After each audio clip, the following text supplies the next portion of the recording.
Chaque jour, notre planète avale des milliards de grammes de sucre. Dans les verres, dans les sauces, dans le pain. Le sucre n'est plus un goût, c'est un système, et ce système nous rend malades.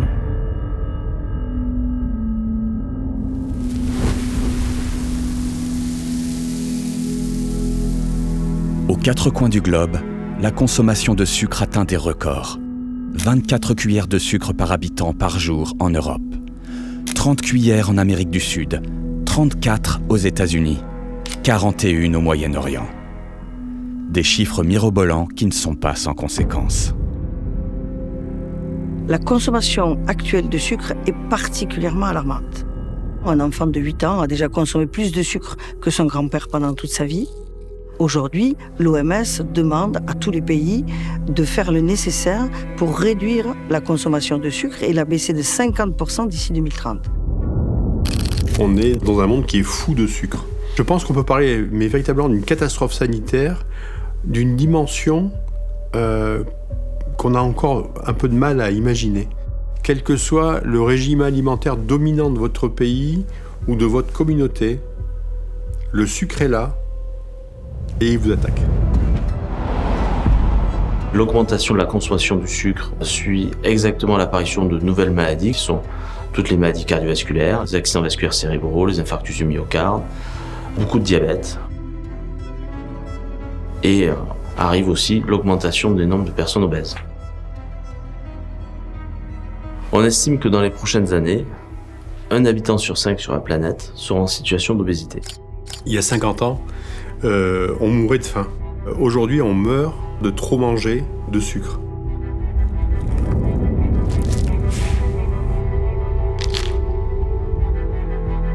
Les victimes du sucre se comptent par centaines de milliers. Si certaines régions semblent encore épargnées, c'est uniquement grâce à leur population jeune.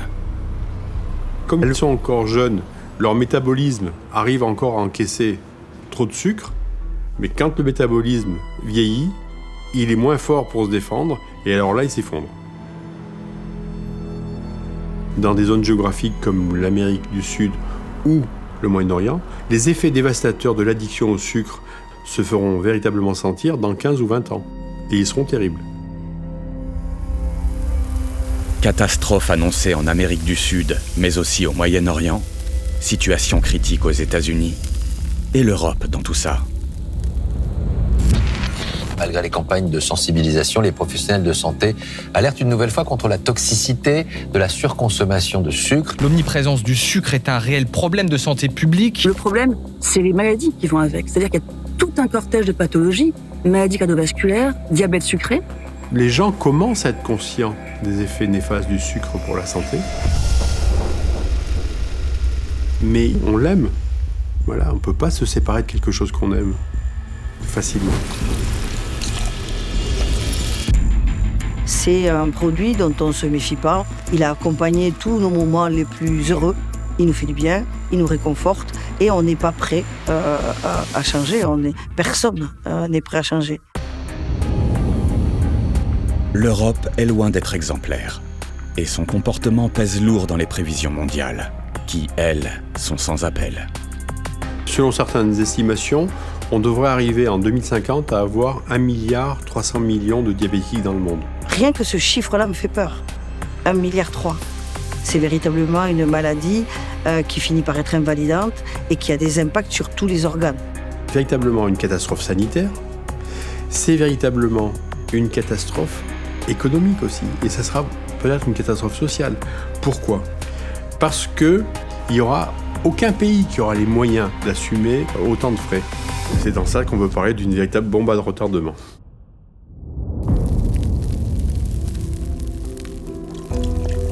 Le sucre est devenu le pétrole du corps humain. Il alimente tout. Mais il détruit tout à long terme. La faute à nos habitudes ? Pas seulement. Car le sucre s'est glissé ailleurs, dans ce que personne ne soupçonne. On croit que les grandes catastrophes frappent ailleurs. Mais celle-ci est partout. Elle s'infiltre, silencieuse, insidieuse, dans nos placards, dans nos assiettes, dans nos vies. Le sucre, un mensonge. Caché, dissimulé là où on ne l'attend pas. Dans nos habitudes, dans notre quotidien. Voici le visage de l'ennemi invisible.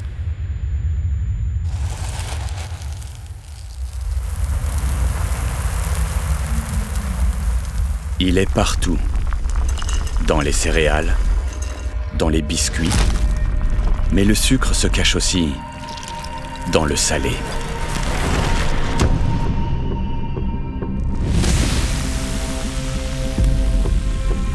Charcuterie, plats cuisinés, sauces. Dans nos assiettes, le sucre a changé de visage. Il ne se voit plus. 60 millions de consommateurs alertent sur les sucres cachés qui sont vraiment présents partout. On consomme beaucoup de sucre à notre insu. Aujourd'hui, c'est 77% des produits que l'on consomme qui contiennent du sucre. C'est véritablement l'ingrédient miracle pour les industriels, puisqu'il va augmenter le goût, il va augmenter la saveur, il va avoir une meilleure texture. Et il va rendre des produits qui sont un petit peu moins attractifs, plus attractifs. Le plus important, c'est que le sucre, ça ne coûte rien. C'est-à-dire que quand vous allez lancer un produit sur le marché, plus vous mettez de sucre, moins ce produit va vous coûter cher. Dans les usines, on enrobe, on injecte, on sucre.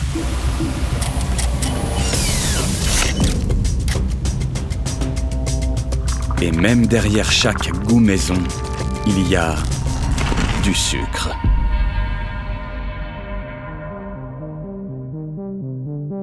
Alors il y a 3 ans, je consommais vraiment beaucoup de sucre. Et ça commençait dès le matin au petit déjeuner et je grignotais aussi tout au long de la journée. En 1 an, j'ai pris quasiment 8 kilos pour 1,56 m.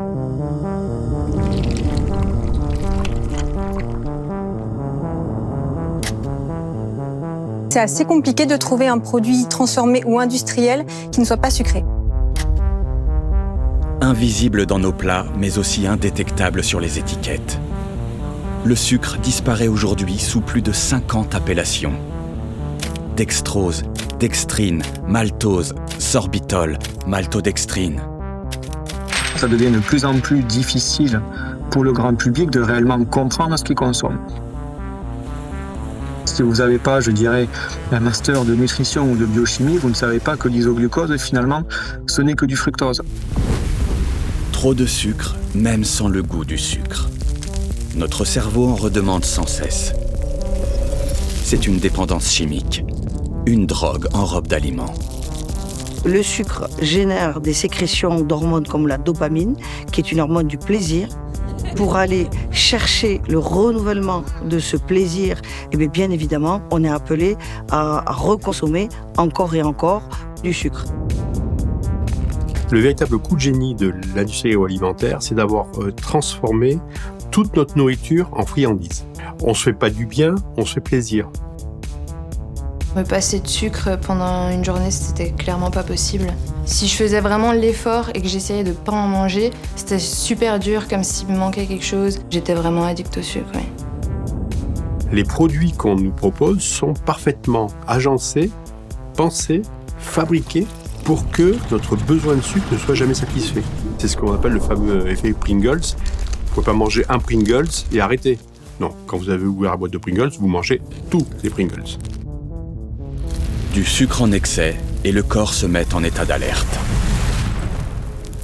Les pics glycémiques s'enchaînent, le pancréas s'épuise, le foie s'engorge. Peu à peu, tout l'équilibre vacille.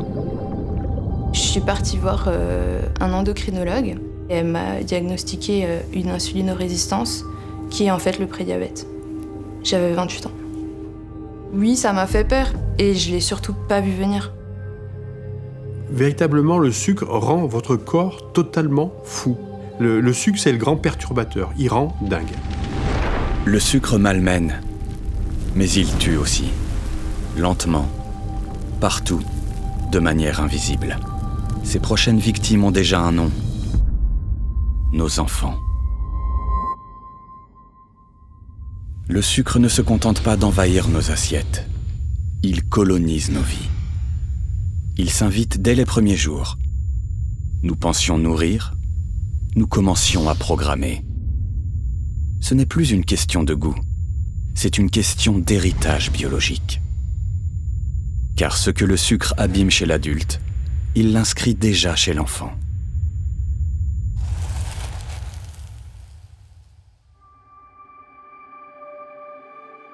Au début, tout est fragile.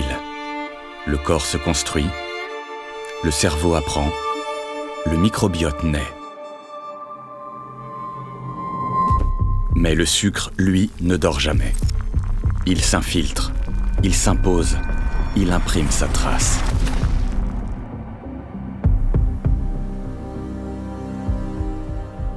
Alors les bébés sont exposés au sucre dans le lait maternel notamment qui contient en fait du lactose. Mais après progressivement les bébés vont être confrontés à du sucre ajouté, notamment dans les laits infantiles, dans les compotes, dans les petits pots, dans les biscuits. Donc en fait les enfants vont être habitués très rapidement à la consommation de sucre. Cette enquête qui va faire bondir les parents. L'analyse de 200 produits alimentaires pour bébés a montré qu'un tiers d'entre eux contenaient du sucre ajouté. Un sucre qui risque évidemment de créer une accoutumance chez nos enfants. Donner trop de sucre aux enfants très tôt et en grande quantité, c'est une forme de condamnation. À chaque dose, il reprogramme les circuits du plaisir. Le cerveau s'habitue, le plaisir devient besoin. L'enfant n'a pas choisi, mais déjà, il dépend. Le sucre génère du plaisir dès la naissance en venant dorloter nos circuits de la récompense.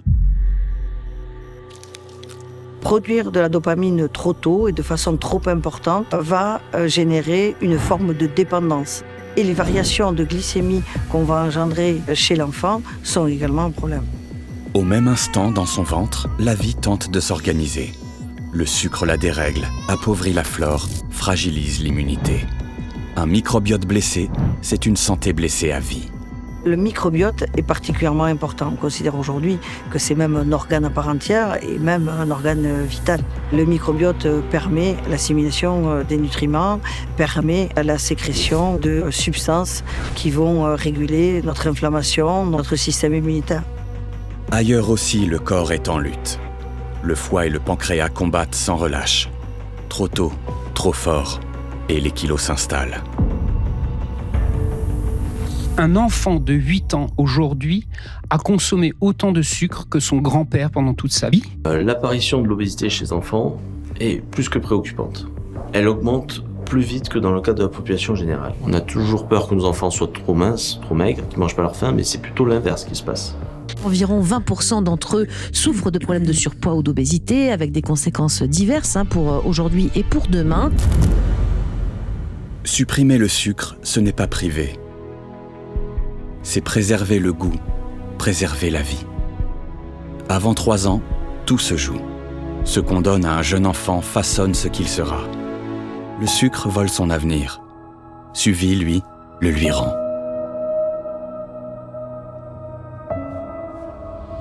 Nous avons voulu le plaisir, nous avons hérité de la dépendance. Mais dans chaque crise, il y a un point d'inflexion. Un instant où la conscience bascule, où la peur devient lucidité, où la science retrouve la nature, où la douceur retrouve le goût du vrai.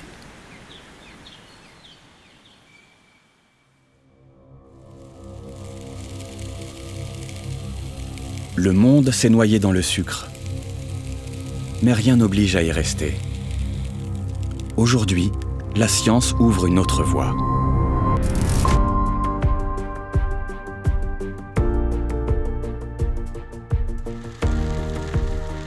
Une avancée concrète est là, à la portée de tous.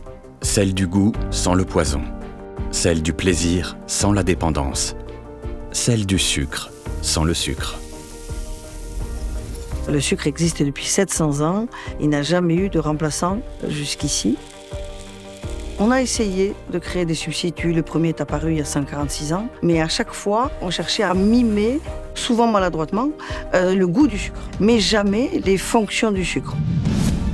Suivi, c'est le premier remplaçant du sucre au monde. C'est le goût du sucre sans le sucre, il reproduit son goût. Il a un index glycémique de 1,9 quand la laitue est à 10. Il a 8 fois moins de calories. Mais surtout, il reproduit toutes les fonctionnalités du sucre. Avec Suvi, les desserts moussent, caramélisent, dorent et restent moelleux, avec une intensité encore plus grande. Une perfection sublimée par l'alliance d'ingrédients naturels. Alors Suvi, c'est la combinaison de 2 ingrédients, des fibres alimentaires fonctionnelles et des sucres végétaux fermentés. Il contient plus de 40% de fibres, et ce qui fait qu'au niveau du système digestif, il va permettre un meilleur développement de la flore intestinale avec un meilleur équilibre. Et ce n'est pas tout. Suvi nous guide à savourer sans excès, à retrouver l'équilibre perdu. Alors Suvi va participer à libérer comme le sucre des peptides en fait, de la satiété, qui vont indiquer en fait, au cerveau que nous avons suffisamment consommé d'aliments et qu'il faut arrêter de manger. Le plaisir de Suvi, c'est un plaisir à la fois simple et sain. Si la gourmandise n'est plus un piège, l'alimentation entre dans une nouvelle ère. Alors, l'avantage de Suvi, c'est qu'il peut être utilisé par tout le monde. Et Suvi est un produit qui pourrait être très intéressant pour l'industrie agroalimentaire. On peut très facilement envisager de passer d'un Nutri-Score C, D à un Nutri-Score AB en utilisant Suvi. C'est une révolution. Et on est en train d'assister à un moment que l'histoire de l'alimentation retiendra. C'est un cap franchi au-delà duquel le retour au sucre n'est pas possible. Un monde sans sucre est possible. Parce que la science ne détruit pas la nature, elle la prolonge. Parce que la santé n'exclut pas le plaisir, elle le réconcilie. Parce qu'il est temps de choisir. Renonçons au sucre.